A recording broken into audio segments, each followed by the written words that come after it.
Yes. A couple of weeks ago, we had Pat McGowan here, and he went on about how, yeah, we've put all kinds of land aside, but it's still working for us, and they're still getting all of the use out of it as we would have had we not put that on reserve. And what's your reaction to that? Because I just want to see what you feel about that. Well, it's no longer, you're beginning to slice and dice private property, your rights away. And Pat will also tell you that it's forever. He's wrong. There's a doctrine of cypre, which says, and that's why the Russians, their land is going to be socialized, communist land forever. It's going to belong to everybody forever. Well, they privatized it. The doctrine of cypre, those of you that are lawyers in the crowd, I don't know it very well, is basically that's the law as things are today, but times can change.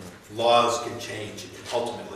And so I just feel that it's what we call creeping. I did a sabbatical Delphi forecast, which is something I used on North Pacific fisheries in the Arctic and stuff like that. But it said, who's going to own Maine's forest land in the northern part of the state versus the southern part of the state in 20 years? And if you're interested, I can tell you about how that worked out. But basically, in the northern part of the state, the general, we had environmentalists and landowners, and timber managers, and economists, and Laurie LaChance from the State Planning Office, everybody doing this, but it was anonymous and nobody knew. And they reached a consensus. They'd never reach a consensus if they knew who each other were, but they didn't. And they basically concluded that the easement movement in the state of Maine is really preempting public takeover. It's taken the entire wind out of the sail of the public ownership, the national park movement.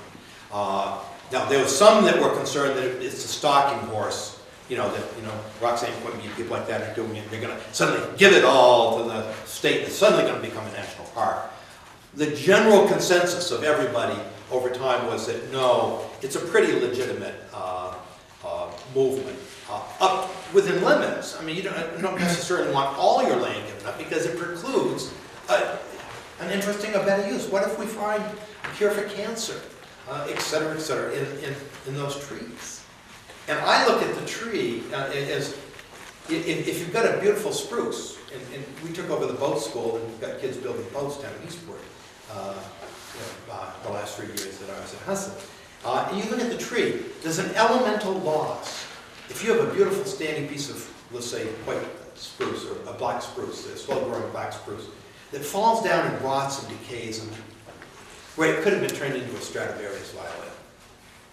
And so I go back to this idea of the man in nature, that there's this concept that we're going to try to turn Maine back into a neo-wilderness, where George Perkins Marsh, who wrote Man in Nature, which is kind of the fountainhead of the environmental movement in 1873, and he basically said the land is too valuable for the public.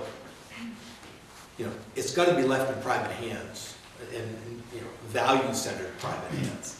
And so I think that this easement movement, while I'm not too much in favor of it, and don't want to see it just go on and on and on. I've been chairman of the Maine Development Foundation. We have a little book that goes out and measures of growth each year. And these are all the things, lower taxes and more people graduating with college degrees and all that. One of the measures for what are called economic growth is how much more land did we take out of the private sector. You think about that. And that gets back to the whole gross national product, that we have a paradigm shift in what we value now. But I agree with you. Any other issues? Yes, sir. Higher education in the state of Maine, we got a public 4-year system. Chancellor Pat Node, and a lot of press in the paper about their planning and whatnot. Community colleges and expanding the numbers. Where do you think higher ed ought to be going in the state of Maine? Well, the fastest growing part of higher ed in the state of Maine is the private college, community college system. And you've never heard of it, but it's the American Institute of Banking, Outward Bound, the boat school, the wooden boat, the Pierres, the Pierre Montour Conductor School, the Pierre School of Cosmetology, University of Phoenix, Kaplan, Job Corps, the educational programs, up at New Page. I mean, there are hundreds of this, what I call unregulated, uncertified, expanding network of the Kneisel Hall. I mean, every one of you can go on. So that's part of it too. So you have to put that into the mix. I think what's happened in the community colleges is that they've become, they've got this transferability of credit, so they've become a low-cost provider of freshman and sophomore years for the university system. York County Community College hasn't even got any vocational technical programs. It's entirely what I call the soft vocations, which are child care, health services, but there's no plumbing, there's no welding, things like that. And so what you've got is you've got a situation where when they moved, the community colleges moved from voc tech schools into community colleges. I think that's what happened to Southern Maine, University of Southern Maine, is they lost their freshman and sophomore classes. Their enrollments fell by 2,000, and Southern Maine community colleges enrollments went up by 2,500 because they only cost half as much, and the credits were transferable. So I think what's happening, and so what you see Husson doing, entrepreneurial, we don't get any state money. 23 years educating 3,000 Maine students a year without $1 state appropriation. We're saying, hey, we're going to go after those vocational students. The Farmington isn't going to do it. UMaine isn't going to do it. The community colleges are running as far away. So we went down and took over the failed boat school. 5 students, now we have 25 students. And the reason we did it is not to make money or whatever. We're going to make it work, and it's close to working. But it was so that Husson could learn how to do the vocational technical stuff and start moving through a subsidiary in that direction. And so those are the things that are going on. So I think there are fewer students out there.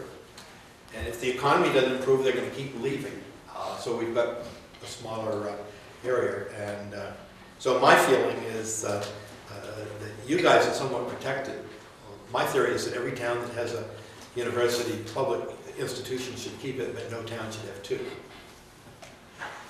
And 2 would be 2 across the brook from each other in Presque Isle, 2 across the Kenduskeag Stream in Bangor, a little lake, a beautiful lake with a community college at Auburn, where you could move the university system, University of Southern Maine. I think you've got what I call this duplication of effort. If you look at it, it doesn't happen in New Hampshire. I don't want to go much farther than that because it gets awfully political. I meet with Pat on Monday, so I don't want to go too far on that.